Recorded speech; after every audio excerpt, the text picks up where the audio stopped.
it's okay for young Muslims to be radical. Because why not? What's wrong with Muslim radicals, Guardian? I mean, what are you, an Islamophobe? You're not some kind of bigot, are you? Of course it's okay for young Muslims to be as radical as they want. Good thing we've got a little byline here. Radical thought can be positive and progressive. It doesn't have to mean joining a death cult. It doesn't have to. It just really often. But what I love about it is the alternative, what they're saying. Oh, you can be positive and progressive. You mean be a communist, don't you? Don't you? Don't you? Naturally, this comes in the wake of the return of the ISIS bride, something I will do a full video on at some point. The legal and moral conundrums posed by the return or not of British jihadis following the collapse of the Islamic State's caliphate has triggered renewed anxiety about the place of Muslim youth in Western society. Are we saying that the jihadis are real Muslims now? Is that a thing? Are we conflating them back together? We spent all that time trying to separate on a Muslim, jihadi, not the same thing. Now, whoop, straight back together. That's what you're doing. You do realise that, don't you? The Home Secretary Sajid Javid's populist bid to strip Shamima Begum of citizenship has heightened the pitch of an emotive debate. But little has changed in Britain's approach to counter-terrorism, soon to undergo independent review following years of heavy criticism. Basically, they're whining about Prevent. They compare it to a French de-radicalisation boot camp that failed to rehabilitate a single individual by teaching them to sing the French national anthem, eat non-halal food and learn Republican values. Yet we still talk about the Muslim youth in the hackneyed language of the early 2000s, in which radical ideas must be neutralised through social engineering. A good Muslim citizenry, in this logic, is politically docile, disengaged from world affairs, and discouraged from combining religion with political activism. Yes. We like to live in secular democracies that aren't based around identity politics and instead are based around party politics. We're not saying that Muslims should be politically disenfranchised. What we're saying is they shouldn't grow up to be raging Islamists, if you can tell the difference. I love it, politically docile. No one is saying be politically docile. What we're saying is don't try and set up a caliphate. Is that too much to ask? Muslims of my generation growing up in the 70s and 80s were inspired by radical ideas derived from secular humanism. Okay, well, what happened to them? Confronted with racial and social injustice in Britain, oh yeah, here we go. Many of us found solace and solidarity in third worldism and socialist internationalism. Just cancer. Just fucking cancer. It's just cancer. It's everything about that is just anti-British. I don't tend to use the term anti-British a lot, but that's what you're describing there. But they did it without subscribing to indiscriminate violence. Well, good for you. Unfortunately, there are loads of Muslim radicals who actually do subscribe to indiscriminate violence, and they end up killing loads of people just indiscriminately, you know, families at concerts or in the streets and things like this. And it turns out we have to have massive MI5 or MI6, whichever it was, counter-terrorism operations that every week are foiling jihadi plots. And yet The Guardian publishes a fucking article saying, well, you know what, Muslims should be radical, just don't be violent. Okay, well, who are they going to listen to? Who are they taking moral instruction from? But you just want to be part of the background noise that says, yes, yes, radical Muslims, that's a good idea. Just don't kill everyone, please. Muslims in the UK, who have grown up after 2001, have done so in an era of nihilistic surrender to the capitalist world order. Shit on me, that's fucking dramatic. And the political status quo. Democracy, Western secular democracy, yes. That's actually non-negotiable. You guys understand that, right? Like, you can be Muslim radicals all you want, but Western secular liberal democracy is a non-negotiable proposition. Of course, the reasons hundreds were seduced by the death cult of ISIS cannot be explained solely by a lack of alternatives. Recruitment was driven just as much by crass adventurism and bloodlust. The public is justified in feeling revulsion towards returning marauders, whose crimes should be prosecuted with the full force of British and international law. You know what, this is something that a lot of people, when dealing with the Shamima Begum case, I think, took the wrong tack, because there's a problem with declaring them to be enemy combatants, because by doing that, what you do is legitimize the Islamic State as a state, declaring it to be a rival political entity, the people of which are citizens, or I suppose we'll call them citizens, of the caliphate, and therefore should be treated as such. I do think that is the wrong tack to approach this with, because it legitimizes the idea, and it shows other potential jihadis that actually you can achieve a status by doing this. We genuinely should just treat them as criminals, but I mean, I have to say on a moral level, I'm not going to shed any tears if none of them are allowed back in the country. But if they are allowed back, then, I mean, what's the penalty for treason now? Surely defecting to a terrorist state counts as treason, right? But the choices of a few cannot be allowed to bar generations of young Muslims from trying to change the world.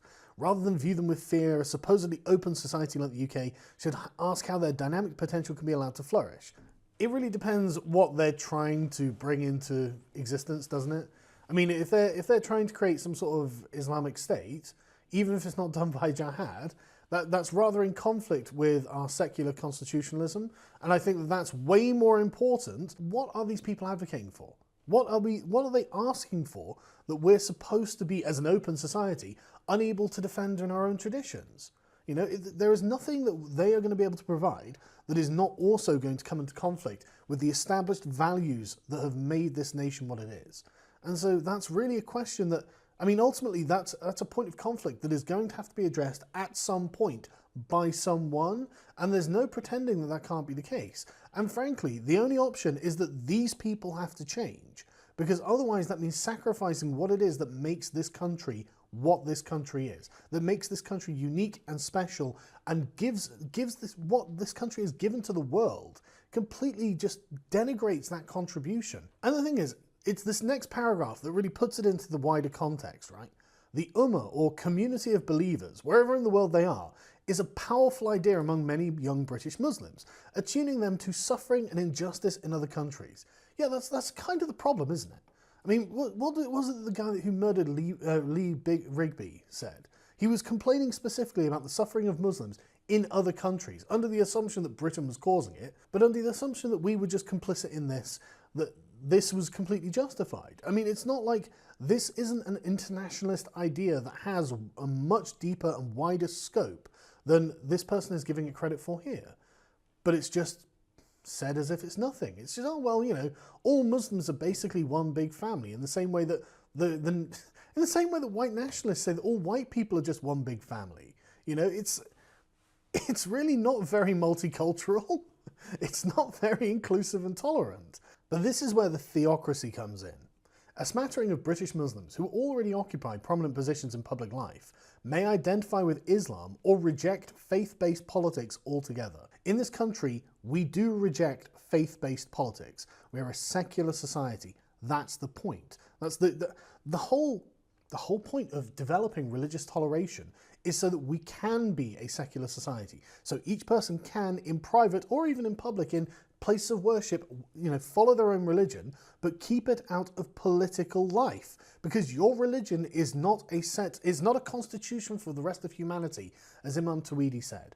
Absolutely correctly as well. An unknown number, perhaps taking inspiration from our own Home Secretary, will have no truck with socialism whatsoever. Good on them. It is also the right of British Muslim organisations doing charitable or social or political work for local communities and distant societies to espouse theology as a source of inspiration without being met by oppressive policing. Well, yeah, maybe it is. But the problem is, how many of these people have ties to radical Muslim and Islamist organisations? That's the question, isn't it? Because I don't really think you can actually separate these sort of connections out, because they come from within these communities. Obviously, I'm not suggesting that we, like, you know, censor or anathematise these communities or anything like that. But you can't say that there's no reason for the police having an excessive interest in certain communities. It's just inevitable when you've got people preaching radicalism and then you have preachers in mosques also preaching radicalism. Eventually, someone's going to get radicalised in the wrong way. I mean, this is just an inevitable consequence of what you're suggesting. And the thing that annoys me the most about this is the fact that these people consider themselves radicals and need to be radicals carries with it the innate assumption that there is something fundamentally wrong with British institutions. And up until essentially the last 20 years, they've actually been quite solid institutions. I mean, we can go back hundreds of years. These institutions are old and well tested and have been honestly set up by some of the most fair-minded people that you can imagine, who, when they created the institutions, they created a commitment to an objective view of the institution as an independent body, as a thing that has a mission of its own, and that mission was set on good foundations. And say, well, you know, I'm a radical and I don't like the way Britain's run. Well, I'm sorry, but the way Britain is run it's for a reason, And you know, there is a good philosophical backing behind all of these things, and I honestly don't think there is a good philosophical backing behind the alternative. So if you want to be a radical, you have to consider what it is you're actually going to destroy in what it is you think you're going to create in its place. As for the secular left, whose tendency to view religion as the opium of the people, I think Karl Marx said it was the masses, actually, you commie shits, retains some currency in radical environmental circles, it may find that there is something to gain from reflecting on Muslim history, and indeed other religious traditions. So rather than intimidating British Muslims, or viewing them with condescension, perhaps British society could consider how their concern for the Ummah might actually be a resource for this country, and indeed the human species in its battle against extinction. God knows we need all the help we can get. The problem is that the concern for the Ummah kind of makes it sound like they have split loyalties, and I mean, I don't think they have split loyalties, or at least I didn't until I read this fucking article about how it's great to be a radical Muslim. But thankfully this person's opinion, which is literally just that, an opinion in The Guardian, hopefully doesn't count for much. But if you're a British Muslim watching this video, I suggest that you go out of your way to spend the time to look into the intellectual traditions that made this country what it is and why we started the institutions we started. Because ultimately, the institutions themselves are dedicated for the protection of the individual's rights. It's not about your religion, it's not about your political beliefs, it's about your human rights. That was always the driving force behind the need for accountability in British politics and in British public life. And that's why we've ended up where we are.